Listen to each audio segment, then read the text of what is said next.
Taste the Daily.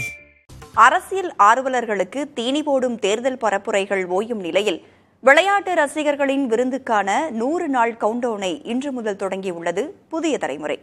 4 ஆண்டுகளுக்கு ஒரு முறை நடைபெறும் ஒலிம்பிக் போட்டிகள் தொடங்க இன்னும் 100 நாட்களே உள்ள நிலையில் நாள்தோறும் ஒலிம்பிக் போட்டிகள் குறித்த தகவல்களை காணவிருக்கிறோம்.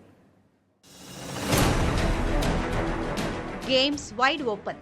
இந்த விளையாட்டுக் களம் அனைவருக்குமானது என்ற தாரக மந்திரத்துடன் தொடங்க உள்ளன ஒலிம்பிக் போட்டிகள். 4 ஆண்டுகளுக்கு ஒருமுறை நடைபெறும் கோடைகால ஒலிம்பிக் தொடர் இந்த முறை பிரான்ஸ் தலைநகர் பாரிஸில் நடைபெறுகிறது.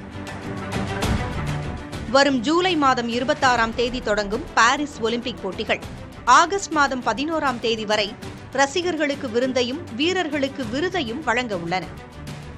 இதன் தொடக்க விழா நிகழ்ச்சிகள் ஈஃபில் டவருக்கு அருகே உள்ள ஜார்டின் ஸ்டியூ ட்ரக்காடிரோ பகுதியில் நடைபெற ஏற்பாடுகள் செய்யப்பட்டு வருகின்றன.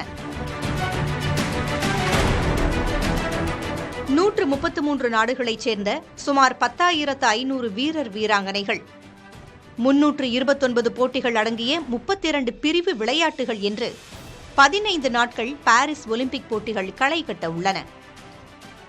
வழக்கமாக ஒலிம்பிக் போட்டிகள் எந்த நாட்டில் நடைபெறுகின்றனவோ அந்நாட்டின் சிறப்பம்சங்களை பிரதிபலிக்கக்கூடிய மஸ்கட் எனப்படும் ஒலிம்பிக் சின்னங்கள் அறிமுகப்படுத்தப்படும்.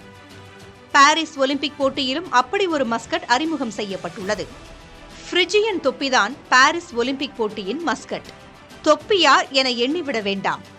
பிரெஞ்சு புரட்சியின் 100ஆண்டு நினைவு சின்னமான ஈஃபில் டவருக்கு அருகே பாரிஸ் ஒலிம்பிக்கின் தொடக்க விழா நிகழ்ச்சிகள் தொடங்குவதற்கும் இந்த பிரிஜியன் தொப்பி மஸ்கட்டாக அறிமுகப்படுத்தப்பட்டதற்கும் காரணம் உள்ளது. அதனை அடுத்தடுத்த கவுண்டவுன் தொகுப்பில் பார்க்கலாம்.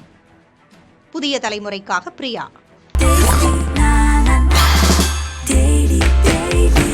Taste the Daily.